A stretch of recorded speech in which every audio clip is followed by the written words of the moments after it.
fatos que vão acontecer em momentos diferentes, mas que vão ajudar a gente a compreender um pouco melhor como que aconteceu a independência do Brasil.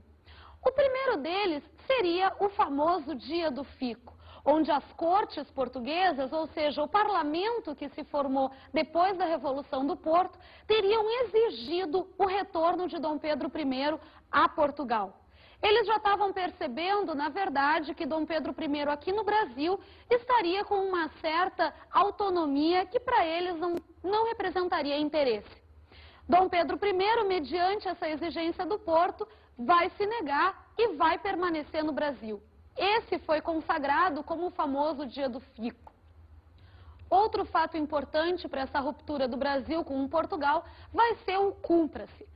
Através desse, Dom Pedro I decretou que qualquer medida mandada pelas cortes portuguesas ao Brasil só seriam cumpridas se ele autorizasse, se ele desse o Cumpra-se para aquelas medidas.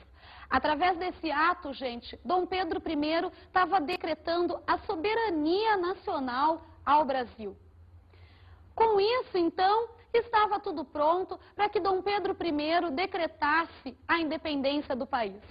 Esse fato é consagrado pela história brasileira através do famoso Grito do Ipiranga, onde às margens do riacho Ipiranga, em São Paulo, durante uma viagem de Dom Pedro I, ele teria recebido uma carta de um ministro seu, José Bonifácio, aconselhando que ele fizesse a independência.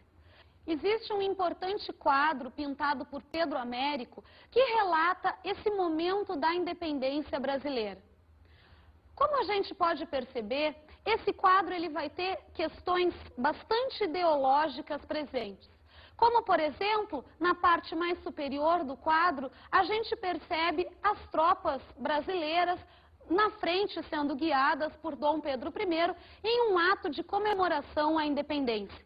Num plano inferior ao quadro, estariam colocadas as tropas portuguesas como que recuando, com medo, inclusive, da elite brasileira que estava fazendo a independência.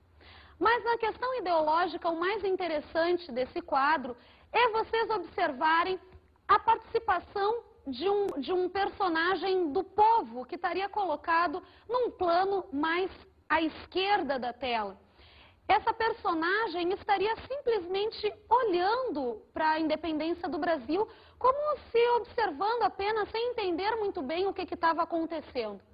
Pedro Américo, a fazer essa tela, que na verdade hoje ocupa quase uma parede inteira do Museu Nacional, no Rio de Janeiro, ele estava colocando de forma bastante ideológica a forma como foi feita a independência do Brasil.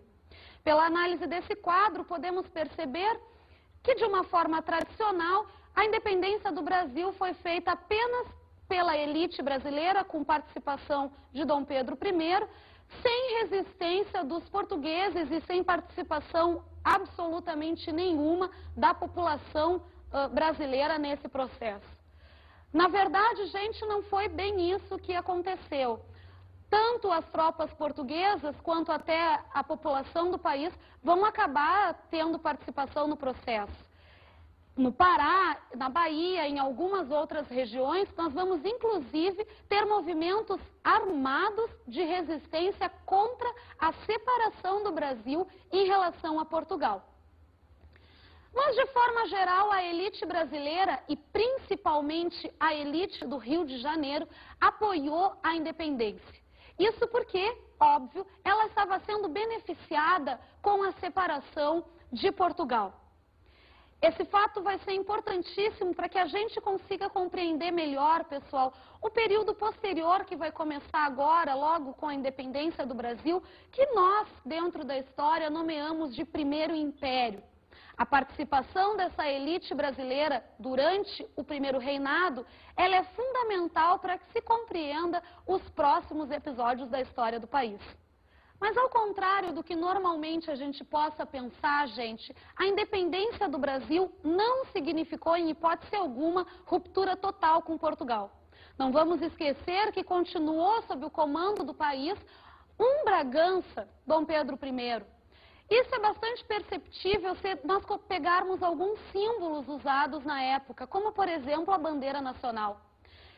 Você sempre aprendeu que as cores brasileiras, as cores da bandeira nacional, significariam o verde, a mata, as florestas, e o amarelo, as riquezas, o ouro do país, não é isso? Na verdade, não é bem isso o significado da escolha dessas cores, gente. Elas representariam, na verdade, as casas de Orleans e Bragança, que seriam as dinastias que continuariam no poder aqui no Brasil. Representando, então, como o Brasil continuaria interligado a Portugal, mesmo depois dessa ruptura oficial que foi dada com a independência. Outra forma que a gente pode perceber é o hino do Brasil.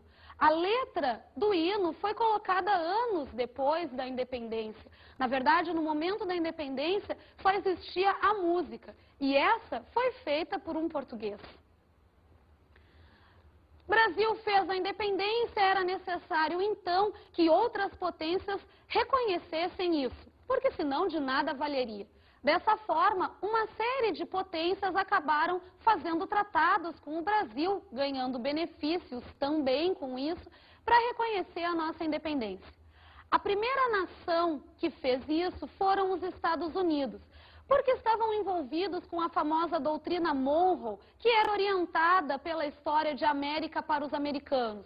Ou seja, se pretendia que as nações na América Latina acabassem fazendo a independência. Logo depois, também a Inglaterra acabou reconhecendo a independência do Brasil. Mas, nesse caso, foi um pouco mais difícil, porque aconteceram uma série de exigências por parte dos ingleses, como, por exemplo, que o Brasil se comprometesse em acabar já em 1822 com o tráfico negreiro. Com Portugal também o Tratado de Independência, que acabou recebendo o nome de Tratado de Paz e Amizade, foi um tanto complicado. Portugal exigiu uma indenização por parte do Brasil, que foi paga essa indenização, e sabem como? Pegando empréstimo com os ingleses. Vejam que engraçado. O Brasil pega empréstimo com a Inglaterra para pagar Portugal. Paga Portugal, só que essa vai pagar suas dívidas com a Inglaterra. Mas, enfim, Portugal reconhece e, além da indenização, vai exigir também que Dom João VI receba o título de imperador honorário do Brasil. Outras potências vão acabar exigindo, para reconhecer a independência do Brasil, uma diminuição na alfândega brasileira. Lembram que isso já havia sido feito lá por Dom João VI, logo que ele vem para o país? Pois é, novamente essa alfândega vai ter um valor reduzido para 15% e não mais como era antes, um valor de 24%, para que outras potências coloquem seus produtos à venda aqui no território brasileiro. Bem, gente, vamos agora dar uma olhadinha nas nossas dicas de estudos para a aula de hoje?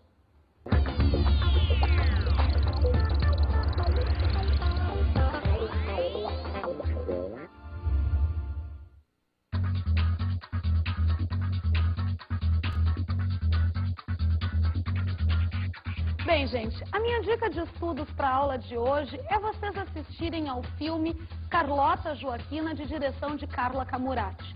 Só que eu gostaria que vocês prestassem bastante atenção, porque esse filme foi feito através de uma sátira à família real portuguesa.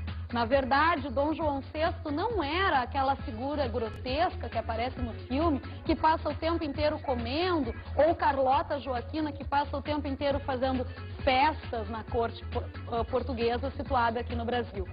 Dom João VI vai ser, sim, gente, uma figura política bastante importante e bastante inteligente em suas artimanhas para o nosso processo histórico. Bem, gente, eu acho que é isso, então. Vamos ficando por aqui. Prazer estar mais uma vez com vocês e até a próxima.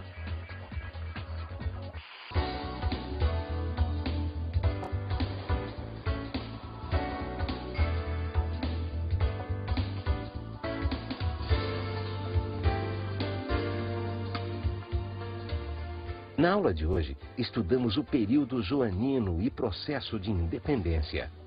Vimos a vinda da família real para o Brasil. A vinda da família real está diretamente relacionada com uma guerra que estava acontecendo na Europa entre França e Inglaterra. Analisamos a política externa e as inovações de Dom João VI. Vimos como Dom João VI acaba expandindo o território brasileiro através da anexação da Guiana Francesa e da província de Cisplatina, atual Uruguai. Também inovações como o Banco do Brasil e a Biblioteca Nacional foram feitas no período. E falamos sobre a ruptura com Portugal. Vimos como foi importante a Revolução do Porto acontecida em Portugal para essa ruptura e também alguns fatos dentro do Brasil, como o Dia do Fico e o famoso Grito do Ipiranga. Bons estudos!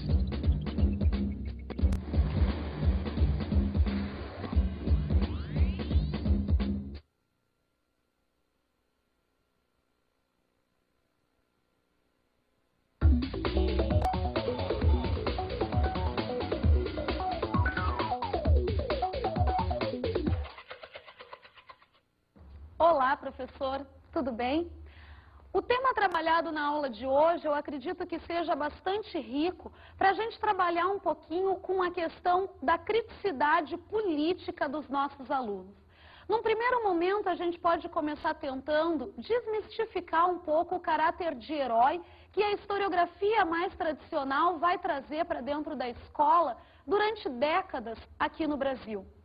Outra questão interessante de se trabalhar é com os próprios tratados de independência, onde a gente pode mostrar para o aluno que, ao mesmo tempo que o Brasil estava fazendo a independência em relação a Portugal, ele estava aumentando uma dependência com a Inglaterra.